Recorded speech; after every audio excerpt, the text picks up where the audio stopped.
நீங்கள் பார்த்து கொண்டிருப்பது நாட்டுக்கோட்டை நகரத்தார் டிவி. நம்மளுடைய ஹெல்த்தை நம்ம நல்லா பார்த்துக்கிறதுக்கு ஒரு 6 பில்லர்ஸ் இன்னைக்கு சொல்கிறேன். 6 பில்லர்ஸ், 6 தூண்கள். அந்த 6 தூண்களும் பேலன்ஸ்டாக இருக்கும்போது நம்மளுடைய ஹெல்த் நல்லா இருக்கும். அது என்னென்ன தூண்கள் அப்படின்னு பார்த்தீங்கன்னா, டயட் உணவு முறை, ஃபிசிக்கல் ஆக்டிவிட்டி உடற்பயிற்சி, தூக்கம், நல்ல restorative sleep, 4th stress reduction, 5வது பாசிட்டிவ் சோஷியல் கனெக்டிவிட்டி, அண்ட் 6வது அவாய்டன்ஸ் ஆஃப் அடிக்ஷன். இப்போ இந்த சிறுதானியம் எப்படின்னா, தனுஷோட டயலாக் மாதிரி, என்ன மாதிரி பசங்களை பார்த்த உடனே பிடிக்காது, பார்க்க தான் பிடிக்கும். அந்த மாதிரி சிறுதானியங்களை நம்ம டேஸ்டியாக செஞ்சு சாப்பிட ஆரம்பித்தோன்னா கண்டிப்பாக அந்த டேஸ்ட் நம்மளுக்கு பிடிக்க ஆரம்பிச்சிடும். ஒரு வாரத்துக்கு 5 நாளாவது நீங்கள் வாக்கிங் போகணும். 2வது இன்டென்சிட்டி, ஒரு மாடரேட் இன்டென்சிட்டி ஸ்பீடில் நீங்கள் நடக்கணும். அப்படின்னா அது எந்த ஸ்பீடு? 1 மணி நேரத்தில் 4 கிலோமீட்டர்ஸ் நீங்கள் கவர் பண்ணுற அளவுக்கு நீங்கள் நடக்கணும். சில்ட்ரன், முதல்ல குழந்தைங்களுக்கு முக்கியமாக செல்ஃபோன் கொடுக்காதீங்க. கொடுத்தீங்கன்னாலும் 10:30 மணிக்கு மேலே கண்டிப்பாக உங்கள் செல்ஃபோன் பார்க்கக்கூடாது. ஃபோனில் நீங்கள் இதை எப்படி அவாய்ட் பண்ணலான்னா, ஸ்க்ரீன் லாக் போட்டு வைங்க. இதுவும் இப்போல்லாம் சைல்டு லாக் இருக்குது. ஈவன் டிவி, ஸ்மார்ட் டிவிக்கு கூட சைல்டு லாக் இருக்குது. அதெல்லாம் போட்டு வைக்கலாம். முடியாத பட்சத்தில் ரிமோட்டை ஒழிச்சு வச்சிடலாம். அதை தான் நான் இப்போ பண்ணுறேன். அவங்க அம்மா குழந்தைங்கள கூட்டிகிட்டு வர அம்மாலாம் சொல்லுவாங்க, டாக்டர் என் பொண்ணு சாப்பிடவே மாட்டேங்கிறா, ஆனாலும் வெயிட் போட்டுகிட்டே போகிறா. கொஞ்சம் டீப்பாக நம்ம சில கேள்விகள் கேட்டால் தான் சொல்லுவாங்க, ஆமாம் டாக்டர், ஸ்நாக்ஸு நொறுக்கு திணிலாம் ரொம்ப ஆசைப்பட்டு சாப்பிடுவா, அவங்க அப்பா ரொம்ப செல்லம் கொடுத்து கேட்டதெல்லாம் வாங்கி கொடுப்பாரு. ஆக்சுவலாக அப்பாவுக்கும் அம்மாவுக்கும் குழந்தைங்க கேட்கறதுனால வாங்கி கொடுக்குறோம் அப்படின்றது மட்டும் இல்லாமல், அந்த விதமான ஃபாஸ்ட் ஃபுட் அண்ட் ஸ்நாக்ஸ் நம்மளுக்கே ரொம்ப பிடிக்கும். அதனால தான் நம்ம குழந்தைங்களுக்கு வாங்கியும் கொடுக்குறோம். நம்மளுக்கு நெகட்டிவ் தாட்ஸ் வரத்தான் செய்யும். ஆனால் நெகட்டிவ் தாட்ஸ் வரும்போதெல்லாம் அதை பாசிட்டிவாக எப்படி மாற்றுறதுன்னு நம்ம கற்றுக்கணும். ஒரு 10 நிமிஷம் மெடிடேட் பண்ணலாம். உங்களுக்கு பிடிச்ச ஒரு மியூசிக் ஒரு 10 நிமிஷம் கேட்கலாம். உங்கள் நாள் ஃபுல்லாக ஏதாவது ஒரு வேளை வெஜிடபிள் சாலட், தக்காளி, வெங்காயம், வெள்ளரிக்காய், கொடமிளகாய், கேரட் டெய்லி கட் பண்ணி ஒரு பெரிய பவுல் ஃபுல்லாக. இதில் கேலரிஸ் ரொம்ப கம்மி. இதில் ரொம்ப கம்மி, வெயிட் ஏறிடுவோமான்னு நினைக்காதீங்க. இதில் நிறைய ஃபைபர்ஸ் இருக்குது. ஸோ இதை ஒரு பவுல் நீங்கள் டெய்லி சாப்பிடணும். வைர நகைகளின் வியாபார சாம்ராஜ்யம் KNC diamonds. Carat and carat, Arimalam Muthu Kannan, Ranganayaki Kannan. ஆன்மீக ஆனந்தம் தரும் சிவம் திருநீர் அணிந்து சிந்தை குளிர்வீர். உங்கள் வாழ்வு சிறக்க சிவம் திருநீர் அணிவீர். சென்னையில் வைர நகைகள் வாங்க R. Arunachalam, A. Ramnath, smart diamonds, traditionally modern jewellery, T Nagar, Chennai. ஆன்மீக சுற்றுலா அல்லது இன்ப சுற்றுலா செல்ல வேண்டுமா? தொடர்பு கொள்ளுங்கள். Sri Murugan travel agency, number 10, வடக்கு ஆவணி மூலவீதி, மதுரை. நலம்தானா நலம்தானா, உடலும் உள்ளமும் நலம்தானா. இப்படி நலம்தானான்னு விசாரிச்ச காலம் போய் இன்னைக்கு எல்லாம் கண்ட்ரோலில் இருக்குல்ல. பிபி சுகர்லாம் கண்ட்ரோலில் இருக்குல்ல.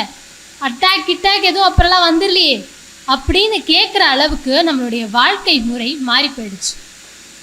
மருந்தென வேண்டாவாம் யாக்கைக்கு, அருந்தியது அற்றது போற்றி உணர் என வாழ்வியலை மாற்றினாலே மாற்றம் ஏற்படும் என வாழ்வியல் மருத்துவத்தில் international board of lifestyle medicine IBLM diploma பயின்றவரும், போபால் மத்திய பிரதேஷ் காந்தி மருத்துவக் கல்லூரியிலிருந்து MD ஆப்ஸ்டெட்டிக்ஸ் கைனகாலஜி முடித்தவரும், மங்கைகளுக்காக உதவ மங்கை கிளினிக் வைத்திருக்கும் மங்கை இவர். 15 ஆண்டுகளாக சிறப்புற பணியாற்றி வரும் மகப்பேறு மருத்துவர். சேலம் அரசு மருத்துவக் கல்லூரியில் 10 ஆண்டுகளாக துணை பேராசிரியராக பணிபுரிந்தவர். அவரை வாழ்வியலை நோக்கி நம்மை அழைத்து செல்வதற்காக அன்போடு அழைக்கிறோம். அவருக்கு மரியாதை செய்ய திருமதி மீனாட்சி கதிரேசன் அவர்களை பொன்னாடை போர்த்தவும், திருமதி லக்ஷ்மி பழனியப்பன் அவர்களை நினைவு பரிசு வழங்கவும் அன்போடு மேடைக்கு அழைக்கிறோம். அனைவருக்கும் இனிய காலை வணக்கம். என்னை இன்ட்ரோடியூஸ் பண்ண வள்ளியம்மை அவர்களுக்கு நன்றி. இந்த வாய்ப்பை எனக்கு இன்று அளித்த திருவான்மியூர் நகரத்தார் சங்கத்துக்கு நன்றி. இந்த ஆப்பர்ச்சுனிட்டி எனக்கு ஏற்படுத்தி கொடுத்த எங்கள் அக்கா சித்ரா அவர்களுக்கும், ஸ்ரீனிவாசன் ஐத்தான் அவர்களுக்கும் ஸ்பெஷல் தேங்க்ஸ். இந்த நாளில் உங்கள் எல்லாரையும் சந்திக்கிறதுல எனக்கு ரொம்ப சந்தோஷம். வாழ்வியல் மருத்துவம், லைஃப் ஸ்டைல் மெடிசன், இப்போது சில வருடங்களாகவே இந்த வாழ்வியல் மருத்துவம் பற்றி நிறைய பேருக்கு நிறைய விழிப்புணர்வு இருக்குது, இல்லைன்னு சொல்ல முடியாது. அவேர்னஸ் நல்லா இன்க்ரீஸ் ஆகிட்டுருக்கு. அதில் சில கஷ்டங்கள் என்னென்னா, தெரிஞ்சிருந்தாலும் அதை கடைபிடிக்கிறது சில பேருக்கு கஷ்டமாக இருக்குது. சில விஷயங்கள் ஒரு புரிதல் இன்னும் ஃபுல்லாக அவங்களுக்கு இல்லை. ஸோ இப்போ என்கிட்ட கன்சல்டேஷனுக்கு வர நிறைய பெண்கள் அடலசன்ட் ஏஜ் குரூப் பார்த்தீங்கன்னா இர்ரெகுலர் மென்ஸ்ட்ரேஷன், பாலிசிஸ்டிக் ஓவரிஸ், நீர்க்கட்டி ப்ராப்ளம், நிறைய பேர் ஃபர்டிலிட்டி இஷ்யூஸ், இதுக்காகலாம் நிறையா அப்ரோச் பண்ணுறாங்க. ஸோ இவங்க எல்லாருக்கும் காமனாக ஒரு ப்ராப்ளம் என்னன்னு பார்த்தீங்கன்னா, அவங்க ஹைட்டுக்கு ஏற்ற வெயிட் இல்லை, more of a sedentary lifestyle, உட்காந்து பார்க்குற வேலைகள் தான் இப்போ ரொம்ப நிறையா. ஸோ அடலசன்ட் ஏஜ் குரூப் மட்டும்தான் இப்படியா அப்படின்னு பார்த்தீங்கன்னா அந்த மாதிரி கிடையாது. ஈவன் யங் ஏஜில் ஆண்கள் பெண்கள் நிறைய பேருக்கே hypertension, diabetes, heart disease, cancers, இந்த மாதிரி நோய்கள், இது எல்லாமே க்ரானிக் டிசீசஸ், நாள்பட்ட நோய்கள். இதை தான் லைஃப் ஸ்டைல் டிசீசஸ் அப்படின்னு சொல்கிறோம். கன்வென்ஷனல் மெடிசன் ஒரு அலோபதிக் மெடிசன், இதில் ஆக்சுவலாக என்ன பண்ணுறோன்னா, நோய்கள் வந்த பிறகு அதுக்கு ட்ரீட்மெண்ட் கொடுப்போம். பட் இந்த லைஃப் ஸ்டைல் மெடிசன், வாழ்வியல் மருத்துவம், அதில் நோய்கள் வர்றதுக்கு முன்னாடியே அதோடைய ரூட் காஸ் என்ன அப்படின்றத கண்டுபிடிச்சு அதுக்கு நம்ம அது வராமையே, அந்த நோய்கள் வராமையே பார்த்துக்கிறது தான் இந்த வாழ்வியல் மருத்துவம்.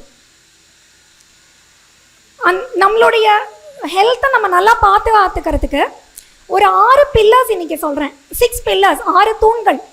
அந்த 6 தூண்களும் பேலன்ஸ்டாக இருக்கும்போது நம்மளுடைய ஹெல்த் நல்லா இருக்கும். அது என்னென்ன தூண்கள் அப்படின்னு பார்த்தீங்கன்னா, டயட், உணவு முறை, ஃபிசிக்கல் ஆக்டிவிட்டி, உடற்பயிற்சி, தூக்கம், நல்ல restorative sleep, 4th stress reduction, 5வது பாசிட்டிவ் சோஷியல் கனெக்டிவிட்டி, அண்ட் 6வது அவாய்டன்ஸ் ஆஃப் அடிக்ஷன். இந்த 6 பில்லர்ஸ் தான் நம்ம, இந்த 6 தூண்களை நம்மளுடைய வாழ்க்கையில் பேலன்ஸ்டாக வச்சுக்கிட்டோன்னா கண்டிப்பாக நம்ம ஹெல்த் நல்லா இருக்கும். ஸோ ஃபஸ்ட்டு டயட், உணவு முறை. டயட்டை பற்றி பேச ஆரம்பித்தாலே எல்லாரும் சொல்லுவாங்க, அவங்க அம்மா குழந்தைங்கள கூட்டிகிட்டு வர அம்மாலாம் சொல்லுவாங்க, டாக்டர் என் பொண்ணு சாப்பிடவே மாட்டேங்கிறா, ஆனாலும் வெயிட் போட்டுகிட்டே போகிறா. கொஞ்சம் டீப்பாக நம்ம சில கேள்விகள் கேட்டால் தான் சொல்லுவாங்க, ஆமாம் டாக்டர், ஸ்நாக்ஸு, நொறுக்கு திணிலாம் ரொம்ப ஆசைப்பட்டு சாப்பிடுவா, அவங்க அப்பா ரொம்ப செல்லம் கொடுத்து கேட்டதெல்லாம் வாங்கி கொடுப்பாரு. ஆக்சுவலாக அப்பாவுக்கும் அம்மாவுக்கும் குழந்தைங்க கேட்கறதுனால வாங்கி கொடுக்குறோம் அப்படின்றது மட்டும் இல்லாமல், அந்த விதமான ஃபாஸ்ட் ஃபுட் அண்ட் ஸ்நாக்ஸ் நம்மளுக்கே ரொம்ப பிடிக்கும், அதனால தான் நம்ம குழந்தைங்களுக்கு வாங்கியும் கொடுக்குறோம். இப்போது இங்கே இருக்கிறவங்க எத்தனை பேருக்கு ஃப்ரெஞ்ச் ஃப்ரைஸ் ரொம்ப பிடிக்கும்? கை தூக்குங்க. எத்தனை பேர் ஈவினிங் ஸ்நாக்ஸுக்கு முறுக்கு, chips, biscuit, cake, bakery items இதெல்லாம் சாப்பிடுவீங்க? கை தூக்குங்க. எத்தனை பேர் ஸ்நாக்ஸுக்கு பழங்கள், கொண்டக்கடலை, இந்த மாதிரி ஒரு ஹெல்த்தியான ஐட்டம் சாப்பிட்றீங்க? இந்த எந்த கேள்விக்குமே கை தூக்காத ஆளுங்க யார் யாரு? இவங்கெல்லாம் ரொம்ப கிரேட் பீப்புள். ஏன்னா இவங்கெல்லாம் ரொம்ப சீக்ரெட்டை வேற யாருக்குமே சொல்லிட மாட்டாங்க. அவங்களுடைய சீக்ரெட் என்ன நம்ம தெரிஞ்சுக்கணும்னா நம்ம மத்தியானம் லஞ்ச் டைம்ல தான் அவங்க கிட்ட கேட்கணும். ஸோ இப்போ WHO ரிக்கமெண்டேஷன், வேர்ல்ட் ஹெல்த் ஆர்கனைசேஷனோட ரிக்கமெண்டேஷன் என்ன? உணவு கட்டுப்பாட்டில் ஈட் லான்செட் கமிஷன் அப்படின்ற ஒரு கமிஷன், ஒரு சில பேர் கூடி அதுக்கு ஒரு அறிக்கை வெளியிட்டிருக்கிறாங்க. அந்த அறிக்கையில் சொல்லப்பட்ட விஷயங்களை நம்ம 2030க்குள்ளே இம்ப்ளிமெண்ட் பண்ணினோன்னா 2050க்குள்ளே இப்போ சொன்ன இந்த க்ரானிக் டிசீசஸோட இன்சிடென்சஸ் குறையும். அவங்க புதுசாக எதுவும் சொல்லலை, எல்லாம் நம்மளுக்கு தெரிஞ்சது தான். காய்கறிகளை நிறையா சேர்க்க சொல்லியிருக்கிறாங்க. More than 50% of your diet vegetables include பண்ணணும்.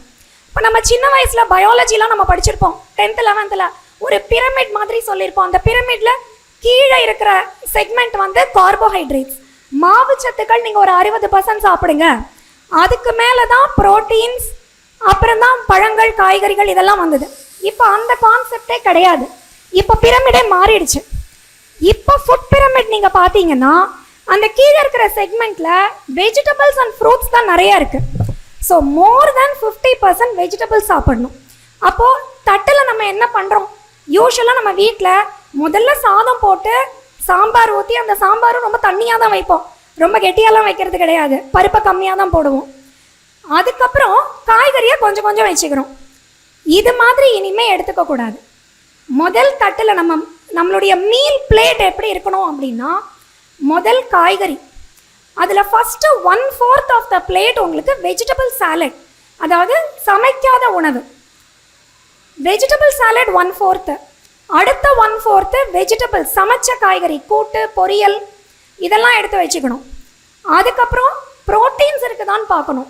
ஸோ ப்ரோட்டீன்ஸுக்கு பருப்பு, தால், பன்னீர் இந்த மாதிரி ப்ரோட்டீன் டயட்டை நிறையா எடுத்து வச்சு, கடைசியாக சிறுதானியம். தானியங்களில் இப்போ ஒயிட் ரைஸ் ரொம்ப எதிரி மாதிரி பார்க்கப்படுது. ஒயிட் ரைஸ் சாப்பிடவே கூடாதானா அப்படிலாம் கிடையாது. ஒயிட் ரைஸும் எடுத்துக்கலாம், அந்த டேஸ்ட்டு நம்மளுக்கு ரொம்ப பிடிச்சி போயிடுச்சு.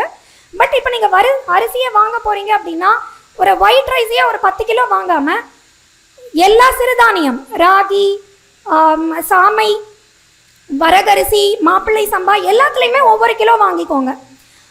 அப்போது டெய்லியே வேறு வேறு அரிசி நீங்கள் வச்சுக்கலாம், ஒரே அரிசியே சாப்பிடாம. அதனால தான் சொல்கிறேன், ஒயிட் ரைஸ் சாப்பிடவே கூடாதுன்னு நான் சொல்லலை, பட் அதை கொஞ்சம் கம்மி பண்ணி மற்ற சிறுதானியங்களையும் நம்ம சேர்த்துக்கணும்.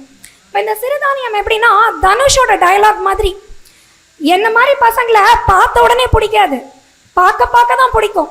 அந்த மாதிரி சிறுதானியங்களை நம்ம டேஸ்டியாக செஞ்சு சாப்பிட ஆரம்பித்தோன்னா கண்டிப்பாக அந்த டேஸ்ட் நம்மளுக்கு பிடிக்க ஆரம்பிச்சிடும். சில சமயம் நம்ம சொல்லுவோம் குழந்தைங்க சாப்பிட்றது இல்லைன்னு, குழந்தைங்களுக்கு கிடையாது. இந்த மாதிரி ஒரு பெரிய சேஞ்சு பெரியவங்கள தான் ரொம்ப ரெசிஸ்ட் பண்ணுவாங்க. ஸோ அந்த சேஞ்சை நம்ம கொண்டு வரணும். இப்போது இன்னொரு கான்செப்ட் டயட்டில் பார்த்தீங்கன்னா, இப்போ நம்ம சாப்பிட்ற உணவு அதில் சுகர் எவ்வளோ வேகமாக நம்ம ரத்தத்தில் கலக்குது, பிளட் சுகர் எவ்வளோ வேகமாக இன்க்ரீஸ் ஆகுது, அதுக்கு பேர் தான் கிளைசீமிக் இண்டெக்ஸ். இந்த கிளைசீமிக் இண்டெக்ஸ் அதிகமாக இருக்கிற உணவுகள் சாப்பிட்டோன்னா பிளட் சுகர் ரொம்ப வேகமாக ஏறும். இந்த இன்க்ரீஸ்டு பிளட் சுகர் தான் கிரானிக் டிசீசஸ், நாள்பட்ட நோய்களுக்கு முக்கியமான காரணம். ஸோ அப்போ எந்த ஃபுட்ஸ்லாம் கிளைசீமிக் இண்டெக்ஸ் கம்மியாக இருக்குது? பருப்பு வகைகள், சிறுதானியங்கள், கொண்டக்கடலை, இந்த மாதிரி pulses, dry fruits, vegetables and fruits. இப்போது ஒரு சில நியூட்ரியன்ஸை பற்றி மட்டும் ஒரு சின்ன குறிப்பு சொல்கிறேன். சுகர் எடுத்துக்கிட்டிங்கன்னா WHO ரெக்கமெண்டேஷன் ஒரு நாளைக்கு 2000 கேலரி டயட் எடுக்கிறவங்க 100 கேலரிஸ் தான் சுகராக இருக்கணும், ஆடட் சுகர். அப்படி பார்த்தா 6 டீஸ்பூன் மட்டும்தான் சுகர் இருக்கணும் ஒரு நாளைக்கு. நம்ம காஃபி டீல 2 டீஸ்பூன் போட்டுடுறோம். அது தவிர ஸ்வீட்ஸ், பேக்கரி ஐட்டம்ஸ் இதெல்லாம் சாப்பிட்றோம். ஸோ சுகர் நீங்கள் இனிமேல் உங்களுடைய உணவில் ஒரு நாளைக்கு 6 டீஸ்பூனுக்கு கம்மியாக இருக்கிற மாதிரி பார்க்கணும். சால்ட்டு, உப்பு, ஒரு நாளைக்கு 2000 கேலரிஸ் எடுக்கிற ஒருத்தங்களுக்கு 5 கிராம் சால்ட்டு. 5 கிராம் சால்ட்டு பார்த்தீங்கன்னா 1 டீஸ்பூன் தான் ஒருத்தருக்கு. ஸோ அப்போ நீங்கள் சாம்பாரில் போடுறது, காயில் போடுறது, இது ஒன்று ஹோல் குடும்பத்துக்கே சேர்த்து நீங்கள் டிவைட் பண்ணிக்கணும். ஸோ ஒருத்தருக்கு 1 டீஸ்பூனை விட கம்மியாக உப்பு. கொலஸ்ட்ரால் பார்த்தீங்கன்னா இப்போ எந்த டயட்டில் கொலஸ்ட்ரால் அதிகமாக இருக்குது?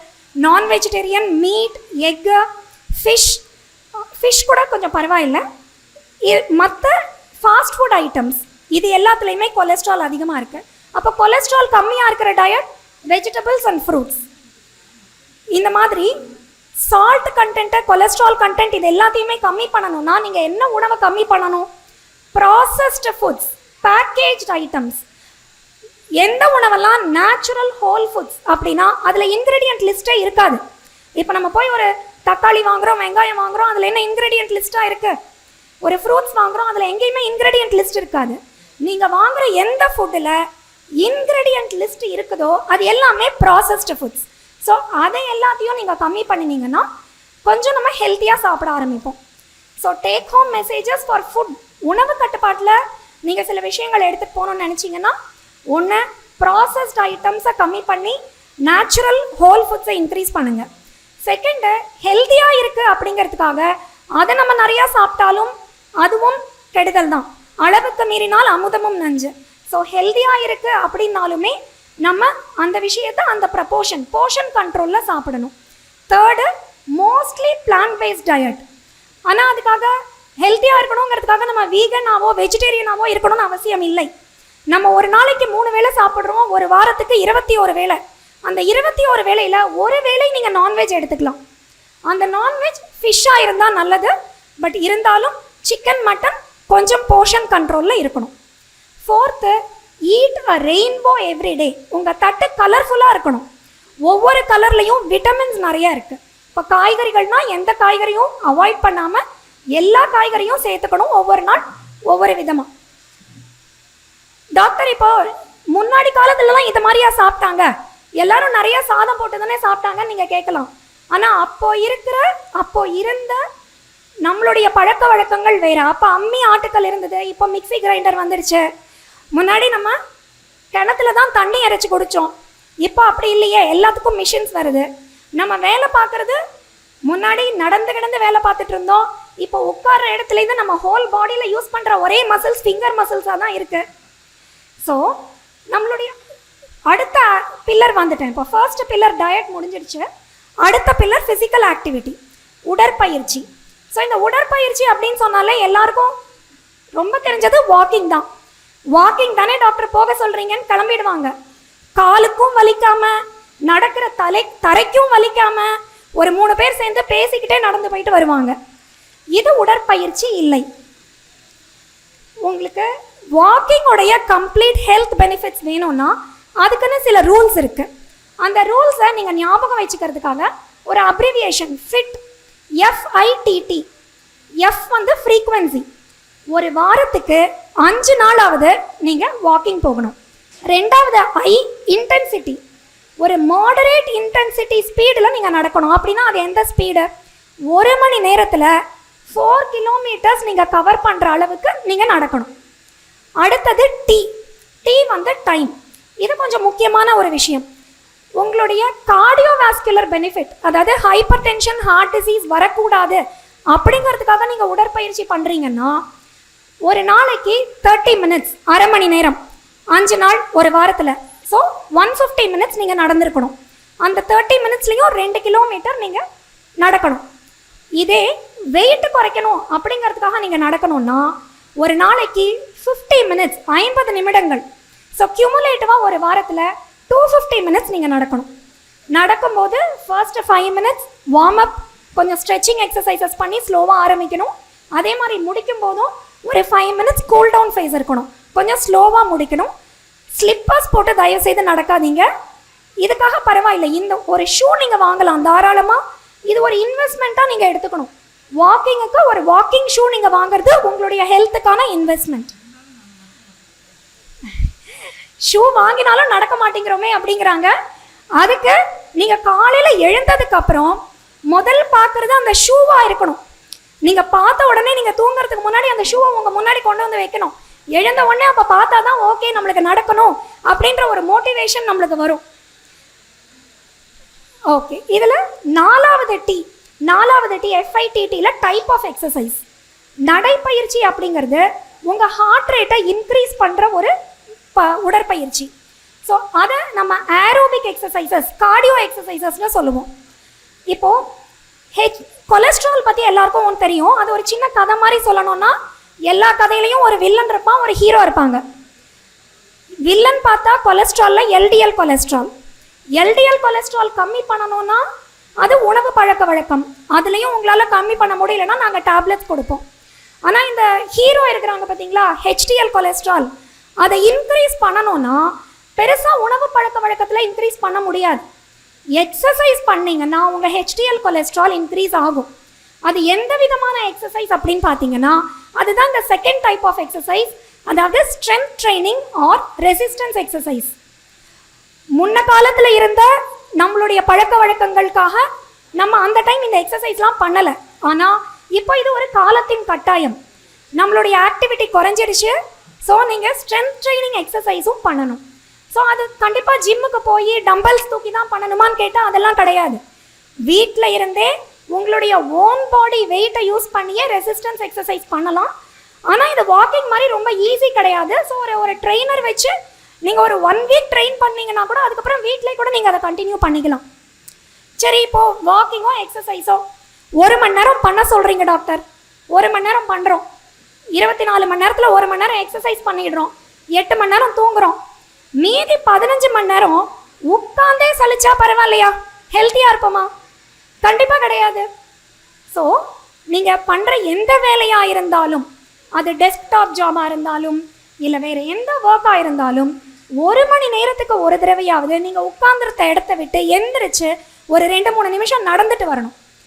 அது உங்களுடைய டே டு டே ஆக்டிவிட்டீஸ்லேயே நீங்கள் பண்ணலாம். இப்போது ஐடி ஃபீல்டில் இருக்கிறவங்க ஒரு 1 ஹவருக்கு ஒரு தடவை தண்ணி குடிங்க. தண்ணி குடிக்கிறதுக்கு வாட்டர் பாட்டில் பக்கத்துலேயே வச்சுக்காதீங்க, கொஞ்சம் தூரம் வச்சுக்கோங்க. 1 ஹவருக்கு எந்திரிச்சு போய் தண்ணி குடிங்க. எப்படியுமே நம்ம தண்ணி குடிக்கிறது ஒரு நாளைக்கு 2-3 லிட்டர் தண்ணி குடிக்க சொல்கிறோம். அது வாட்டர் பாட்டில் பக்கத்தில் இருந்தால் தான் எந்திரிக்காமல் பண்ணுவோம். கொஞ்சம் தூரம் வச்சுக்கோங்க. எல்லாரும் ஆஃபீஸில் டெஸ்க், ஸ்டாண்டிங் டெஸ்க்கு கேளுங்க. ஸ்டாண்டிங் டெஸ்க் இப்போ யூஸ் பண்ணுறது ஃபாஸ்ட் ஃபுட் கடையில் மட்டும்தான், ஃபாஸ்ட் ஃபுட்டை வாங்கி நின்று சாப்பிட்டுட்டு வர்றதுக்கு. ஸோ ஐடி ஃபீல்டில் இருக்கிறவங்க ஒரு டெஸ்க், ஸ்டாண்டிங் டெஸ்க்கு கேட்கலாம், நின்றுட்டே வேலை பண்ணலாம். லிஃப்ட்டை யூஸ் பண்ணுறதுக்கு பதில் படிக்கட்டு யூஸ் பண்ணலாம். வீட்டில் இருக்கிறவங்க இப்போ டிவி பார்த்துட்டே இருக்கிறோம், ஒரு சீரியல் பார்க்குறோம், 1/2 மணி நேரம் சீரியல் வருது, 1/2 மணி நேரமும் வருது, 4 தடவை அதில் அட்வர்டைஸ்மெண்ட் பிரேக் வந்துடுது. அந்த அட்வர்டைஸ்மெண்ட் பிரேக் அப்போலாம் நடங்க, வீட்டுக்குள்ளே ரூம்குள்ளே நடங்க. ஸோ இதை உங்களுக்கு ஞாபகம் இருக்கணும், அட்வர்டைஸ்மெண்ட் வரும்போது உட்காரக்கூடாது. இப்போ எங்கேயோ ஒரு இடத்துக்கு வாங்க போகிறோம், சூப்பர் மார்க்கெட்டோ இல்லை மார்க்கெட்டோ, நம்ம வண்டியை கொஞ்சம் தூரமே பார்க் பண்ணிவிட்டு நடந்து போய் வாங்கிட்டு வரலாம். ஸோ இந்த மாதிரி ஆக்டிவிட்டீஸ்க்கெல்லாம் பேர் என்னென்னா NEAT, நீட், நான் எக்ஸசைஸ் ஆக்டிவிட்டி தெர்மோஜெனிசிஸ். இப்போ 1 மணி நேரம் நீங்கள் எக்ஸசைஸ் பண்ணுறீங்கன்னா அதன் மூலமாக நீங்கள் எனர்ஜி எக்ஸ்பெண்டிச்சர் பண்ணுறது 12% தான். ஆனால் இந்த மற்ற 15 மணி நேரத்தில் நீங்கள் என்ன ஆக்டிவிட்டி பண்ணுறீங்களோ அதுதான் இந்த நான் எக்ஸசைஸ் ஆக்டிவிட்டி. அதில் உங்கள் எனர்ஜி எக்ஸ்பெண்டிச்சர் ஆகிறது 22%. ஸோ இதுக்கும் நீங்கள் இம்பார்ட்டன்ஸ் கொடுக்கணும். குழந்தைங்க அப்படின்னா ஒரு ஆக்டிவிட்டியாக நீங்கள் அனுப்பி விடலாம், ஸ்போர்ட்ஸ் ஆக்டிவிட்டி. இப்போ அண்ணனே சொன்னாங்க, உங்கள் திருவான்மியூர் நகரத்தார் சங்கமில் கிரிக்கெட் தனியாக நீங்கள் வந்து உங்களுடைய ஒரு ப்ரோக்ராமாக ஆரம்பிக்கிறீங்கன்னு. இதெல்லாம் ஒரு நல்ல விஷயம் ஃபிசிக்கல் ஆக்டிவிட்டிக்கு. ஸோ குழந்தைங்களுக்கு அது பிடிச்ச ஹாபியாக இருக்கணும். சில பேருக்கு டான்ஸ் பிடிக்கும், டான்ஸ் சேர்த்து விடலாம். ஸோ ஃபிசிக்கல் ஆக்டிவிட்டியை இன்க்ரீஸ் பண்ணணும். இது 2வது பில்லர். 3வது தூண் என்னன்னு பார்த்தீங்கன்னா தூக்கம், ஸ்லீப். ஒரு நாளைக்கு அடல்ட்டுக்கு சராசரியாக 7லிருந்து 8 மணி நேரம் தூக்கம் வேணும். இந்த 8 மணி நேரம் தூக்கமும் எப்போ இருக்கணும்? நைட்டு ஃபுல்லாக வேலை பார்த்துட்டு காலையில் தூங்கினா பரவாயில்லையா அப்படின்னு கேட்குறவங்களுக்கு இந்த ஸ்டோரி. நம்ம பிரெயினில் ஒரு சூப்பர் கிளாக்குன்னு ஒரு கிளாக் இருக்குதுங்க. அந்த கிளாக்குக்கு பேர் சுப்ரா கயாஸ்மேட்டிக் நியூக்ளியை. அந்த சுப்ரா கயாஸ்மேட்டிக் நியூக்ளியை ஹைப்போதலாமஸ் அப்படின்ற ஒரு ஏரியாவில் பிரெயினில் இருக்குது. இந்த கிளாக்குக்கு என்ன பண்ணும் அப்படின்னா, இதிலிருந்து தான் சிக்னல்ஸ் எல்லா பாடிக்கு ஃபுல்லாக போகுது. நம்ம ஹார்மோன்ஸ் கரெக்டாக செக்ரீட் ஆகிறதுக்கும் நம்ம பாடியில் இருக்கிற எல்லா ஃபங்க்ஷன்ஸும் கரெக்டாக நடக்கிறதுக்கும் இந்த சூப்பர் கிளாக் ஒழுங்காக வேலை பண்ணணும். இந்த சூப்பர் கிளாக் ஒழுங்காக வேலை பண்ணணும்னா அதுக்கு எங்கேருந்து பவர் கிடைக்குது? சன்லைட், சூரிய வெளிச்சத்திலிருந்து தான் பவர் கிடைக்கும். சூரிய வெளிச்சம் இருக்கும்போது சில ஹார்மோன் செக்ரீட் ஆகும், நைட்டு இருட்டாக இருக்கும்போது சில ஹார்மோன் செக்ரீட் ஆகும். இப்போது நைட்டு செக்ரீட் ஆகிற ஹார்மோனுக்கு பேர் மெலட்டோனின். இது முக்கால்வாசி பேருக்கு தெரிஞ்சிருக்கும். இது நைட்டு மட்டும்தான் செக்ரீட் ஆகும். ஒரு 10-11 மணிக்கு மேலே ஆரம்பித்து 3 மணி வரைக்கும் செக்ரீட் ஆகும். இந்த மெலட்டோனின் உங்களுக்கு கரெக்டாக செக்ரீட் ஆனாதான் உங்களுக்கு ஒரு ஆழ்ந்த உறக்கம், டீப் ஸ்லீப். இப்போ ஸ்லீப்லேயே நிறையா ஸ்டேஜஸ் இருக்குது, ரெம் ஸ்லீப், நான் ரெம் ஸ்லீப், இதெல்லாம். அந்த டீப் ஸ்லீப், நல்ல உறக்கம் வேணும்னா நைட்டு தூங்கணும். நைட்டு தூங்கினாதான் மெலட்டோனின் செக்ரீட் ஆகும். இப்போ இருட்டு நேரத்தில் செயற்கையாக நம்ம ஒரு வெளிச்சம் கொடுக்குறோம், டிவி பார்க்குறோம், கம்ப்யூட்டர் பார்க்குறோம், ஃபோன் பார்க்குறோம். இதிலெல்லாம் அந்த சூப்பர் கிளாக் ஒழுங்காக வேலை பண்ணாது. உங்கள் சர்க்கேடியன் ரிதம், அந்த சூப்பர் கிளாக் தான் சர்க்கேடியன் ரிதம், அது மாறி போயிடுச்சுனாலே ஹார்மோன் மாற்றங்கள் நடக்கும். இந்த ஹார்மோன் மாற்றம் நடந்ததுன்னா பாடி ஃபங்க்ஷன்ஸ் கொஞ்சம் குறையத்தான் செய்யும். டாக்டர், நான் நல்லா சாப்பிட்றேன், ஹெல்த்தியாக தான் சாப்பிட்றேன், ஜிம்முக்கு போகிறேன், ஒர்க் அவுட் பண்ணுறேன், ஆனாலும் எனக்கு காலையில் நேரத்துலையோ இல்லை நான் வேலை பண்ணுற நேரத்துலையோ டயர்டாக இருக்குது அப்படின்னா உங்கள் தூக்கம் கரெக்டாக இருக்கான்னு நீங்கள் போய் அனலைஸ் பண்ணி பாருங்கள். ஸோ சில்ட்ரன், முதல்ல குழந்தைங்களுக்கு முக்கியமாக செல்ஃபோன் கொடுக்காதீங்க. கொடுத்தீங்கன்னாலும் 10:30 மணிக்கு மேலே கண்டிப்பாக உங்கள் செல்ஃபோன் பார்க்கக்கூடாது. ஃபோனில் நீங்கள் இதை எப்படி அவாய்ட் பண்ணலான்னா, ஸ்க்ரீன் லாக் போட்டு வைங்க, இதுவும் இப்போல்லாம் வந்து சைல்டு லாக் இருக்குது. ஈவன் டிவி, ஸ்மார்ட் டிவிக்கு கூட சைல்டு லாக் இருக்குது. அதெல்லாம் போட்டு வைக்கலாம். முடியாத பட்சத்தில் ரிமோட்டை ஒழிச்சு வச்சிடலாம். அதை தான் நான் இப்போ பண்ணுறேன். ஸோ 4வது பில்லர், 4வது தூண் என்னன்னு பார்த்தீங்கன்னா ஸ்ட்ரெஸ் ரிடக்ஷன். இந்த ஸ்ட்ரெஸ் ரிடக்ஷனுக்கு பற்றி, ஸ்ட்ரெஸ்ஸு அதிகமானால் நம்ம பாடியில் என்னெல்லாம் நடக்கும் அப்படிங்கிறத நம்ம பார்க்கலாம்.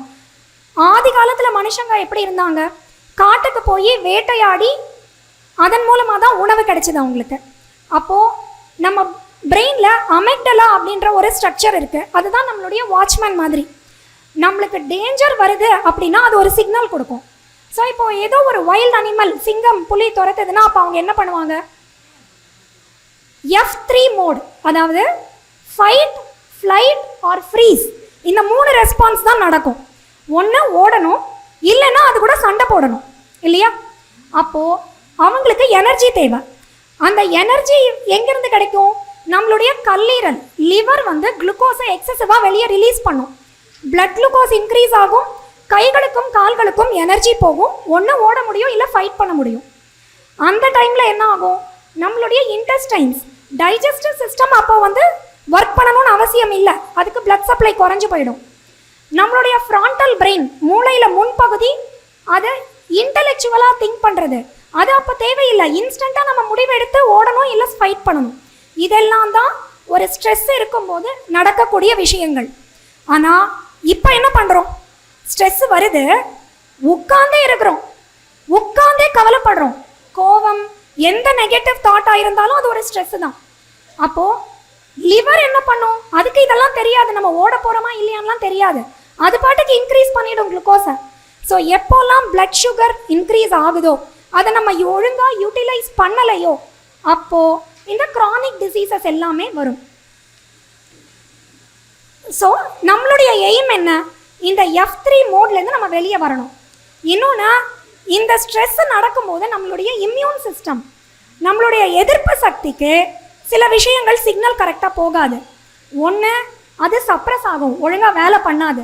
ரெண்டாவது, அது கன்ஃபியூஸ் ஆகிடும், இல்லைன்னா அது ஓவராக ஆக்டிவ் ஆகிடும். இப்போ இந்த 3 விஷயங்கள் நடக்கும்போது என்ன ஆகும்? நம்மளுடைய எதிர்ப்பு சக்தி குறையும் போது இன்ஃபெக்ஷன், கேன்சர்ஸ் வரலாம். எதிர்ப்பு சக்தி கன்ஃபியூஸ் ஆகும்போது சைட்டோகைன் ஸ்ட்ராங், சைட்டோகைனுங்கிறது நம்ம பாடியில் செக்ரேட் ஆகிற ஒரு திரவம், அது அதிகமாக வரும்போது சோரியாசிஸ், இந்த மாதிரி ஸ்கின் பிரச்சனைகள் வரலாம். இதே இம்யூன் சிஸ்டம் ஓவராக ஆக்டிவ் ஆகும்போது அலர்ஜிஸ் வரலாம். ஸோ இது எல்லாமே நம்ம தவிர்க்கணும் அப்படின்னா நம்ம இந்த ஸ்ட்ரெஸ் மேனேஜ்மெண்ட்டை கற்றுக்கணும். சரி, நம்ம ஒன்றும் வந்து காந்தி மாதிரியோ புத்தர் மாதிரியோ இருக்க முடியாது. நம்மளுக்கு நெகட்டிவ் தாட்ஸ் வரத்தான் செய்யும். ஆனால் நெகட்டிவ் தாட்ஸ் வரும்போதெல்லாம் அதை பாசிட்டிவாக எப்படி மாற்றுறதுன்னு நம்ம கற்றுக்கணும். ஒரு 10 நிமிஷம் மெடிடேட் பண்ணலாம். உங்களுக்கு பிடிச்ச ஒரு மியூசிக் ஒரு 10 நிமிஷம் கேட்கலாம். உங்களுக்கு பிடிச்ச ஒரு ஹாபி, யார்கிட்டையாவது இப்போ உங்களுக்கு என்ன ஹாபி பிடிக்கும் அப்படின்னா உங்களை டே டு டே ரொட்டீன் ஆக்டிவிட்டீஸை தவிர ஏதாவது ஒன்று சொல்ல முடியுமா? எனக்கு பாட்டு பாடுறது பிடிக்கும், டான்ஸ் ஆடுறது பிடிக்கும், வரைகிறது பிடிக்கும். அந்த மாதிரி ஏதாவது ஒரு ஹாபியை எல்லாருமே வளர்த்துக்கணும். அது உங்களுக்கு என்ஜாய்மெண்ட் கொடுக்குற ஒரு ஹாபியாக இருக்கணும். எப்போ ஒரு ஃபன் மிக்ஸ்டு ஆக்டிவிட்டி இருக்கோ அப்போ தான் நம்ம பாடியில் டோபமைன் செக்ரீட் ஆகும், என்டார்ஃபின் செக்ரீட் ஆகும். இந்த ஹார்மோன்ஸுக்கு பேர் ஹாப்பி ஹார்மோன்ஸ். நம்ம ஹாப்பியாக இருக்கணும்னா நம்மளுக்கு பிடிச்ச வேலைகளில் நம்ம ஈடுபடணும். இன்னொன்று, நன்றி உணர்வு. எப்போ நம்ம இந்த நன்றி உணர்வை கொஞ்சம் அதிகமாக நம்மளே ஃபீல் பண்ணுறோமோ அப்போ கண்டிப்பாக இந்த ஸ்ட்ரெஸ்லேருந்து நம்ம வெளியே வர முடியும். ஸோ 4 தூண்கள் இப்போ முடிஞ்சிருச்சு. 5வது தூண் பாசிட்டிவ் சோஷியல் கனெக்ஷன்ஸ். இப்போ அண்ணனே பேசும்போது சொன்னாங்க, அந்த காலத்துலலாம் நம்ம வளவுக்குள்ளே வாழ்ந்தோம், கூடி வாழ்ந்தோம். அதனால நம்மளுக்கு ஒரு பாசிட்டிவ் வைப்ரேஷன் எப்போவுமே இருந்துகிட்டே இருந்தது. இப்போ இந்த காலத்தில் இந்த மாதிரி ஒரு மீட்டிங், இது ஒரு நல்ல எடுத்துக்காட்டு ஒரு சோஷியல் கனெக்டிவிட்டிக்கு. ஸோ இப்போ ஈவினிங் போல் ஃபன் ஆக்டிவிட்டீஸ், கேம்ஸ் எல்லாம் இருக்குதுன்னு சொன்னாங்க. ஸோ இந்த மாதிரி ஆக்டிவிட்டீஸை நம்ம நிறையா பண்ணணும், நிறைய பேர் கூட பழகணும். இங்கே வந்த பிறகும் வீட்டில் இருக்கிற பிரச்சனையை பற்றி பேசக்கூடாது. வீட்டில் அப்படி நடந்தது, இப்படி நடந்தது, அவங்க இப்படி சொன்னாங்க, அதெல்லாம் பேசாமல் நம்ம ஃபன் மிக்ஸ்டு ஆக்டிவிட்டியாக இந்த சோஷியல் ஆக்டிவிட்டியை நடத்தலாம். 6வது அவாய்டன்ஸ் ஆஃப் அடிக்ஷன்ஸ். ஸோ இது கடைசி தூண். ஸ்மோக்கிங், ஆல்கஹால், ட்ரக்ஸ், இது மட்டும் அடிக்ஷன் கிடையாது. இது கண்டிப்பாக கூடவே கூடாது. பட் இது மட்டும் அடிக்ஷன் கிடையாது. ஈவன் நம்ம சோஷியல் மீடியாக்குள்ளே ஒரு 10 நிமிஷம் பார்க்கலான்னு போவோம், 1 மணி நேரம் ஆகிடும் ஃபேஸ்புக்கில். ஃபோன், டிவி, இது எல்லாமும் அடிக்ஷன் தான். சில பேருக்கு காஃபி டீ கூட அடிக்ஷன் தான். காலையில் காஃபி டீ குடிக்கலைன்னா வேலை ஓடாது. ஸோ இந்த அடிக்ஷன்ஸ்லேருந்து நம்ம எப்படி வெளியே வர்றது அப்படின்னு பார்த்தீங்கன்னா, அதுக்கு நம்ம ஹேபிட் ஃபார்மேஷனை பழகிக்கணும். நம்ம சின்ன வயசில் எந்திரிச்ச உடனேவா நம்ம ப்ரஷ் பண்ணினோம். நம்ம அம்மா எவ்வளோ வருஷங்கள் நம்மளை ட்ரெயின் பண்ணி இப்போ நம்ம எந்திரிச்ச உடனே ப்ரஷ் பண்ணுறதுங்கிறது நம்மளுக்கு ஒரு வேலையாக தெரியாது. அந்த மாதிரி உங்கள் சப்கான்ஷியஸ் மைண்டுக்குள்ளே அந்த ஹேபிட் போகணும். ஸோ அதுக்கு கன்சிஸ்டன்சி இருக்கணும். கன்சிஸ்டன்சி அப்படிங்கிறது நிலைத்தன்மை. நான் இப்போ சொன்ன 6 பில்லர்ஸையுமே நீங்கள் கரெக்டாக ஃபாலோ பண்ணணும்னா அதுக்கு கன்சிஸ்டண்ட்டாக சில விஷயங்களை நீங்கள் ஆரம்பிக்கணும். இப்போ சொன்ன எல்லாத்தையுமே உடனே இன்றைக்கே ஆரம்பிக்க முடியுமா டாக்டர் கேட்டால் முடியாது. Start with your weakest pillar. உங்களுடைய வீக்கஸ்ட் பில்லர் எதுன்னு நீங்கள் நினச்சா அதில் ஆரம்பிங்க. அதை ஒரு முன்னே என்ன சொல்லிட்டு இருந்தோம்னா, ஒரு 21 நாள் நீங்கள் தொடர்ந்து பண்ணினீங்கன்னா அது உங்கள் ஹேபிட்டாக மாறிடும்னு. அது அந்த காலம். இப்போது இருக்கிற டிஸ்ட்ராக்ஷன்ஸ்க்கு பார்த்தீங்கன்னா 21 நாள் பத்தாது. அட்லீஸ்ட் ஒரு 3 months ஆகுது. நீங்கள் எந்த ஆக்டிவிட்டி ஆரம்பிக்கிறீங்களோ அதை தொடர்ந்து பண்ணும்போது தான் அது உங்களுக்கு ஹேபிட் ஃபார்மேஷனாக மாறும். இப்போ இந்த ஹேபிட் ஃபார்மேஷனுக்கு ஒரு சின்ன ஆக்டிவிட்டி மட்டும் சொல்கிறேன், எல்லாரும் பண்ணுங்கள். இப்போது நான் 1 2 3 சொல்லும்போது உங்களுடைய 2 கைகளை இப்படியே சேர்த்துக்கணும். சரிங்களா? 1, திரும்ப எடுத்துருங்க. 2 3. ஓகே. இப்போ யாராவது கவனிச்சிங்களா? ஒவ்வொரு தடவையும் நீங்கள் கையை இப்படி பண்ணும்போது உங்களுடைய எந்த கை, அது வலது கையாகவும் இருக்கலாம் இடது கையாகவும் இருக்கலாம், எந்த கையுடைய பெருவிரல் முதல்ல இருந்ததோ அதே தான் 3 தடவையும் இருந்தது. யாராவது கவனிச்சிங்களா? இல்லை. சரி, அப்போ திரும்பி பண்ணுவோம். 1 2 எடுத்துருங்க. 3. இப்போ கவனிச்சிங்களா? எந்த கை உங்களுக்கு எப்பவுமே பெருவிரல் மேலே இருந்ததோ அதுதான் ஃபர்ஸ்ட் வச்சிங்க.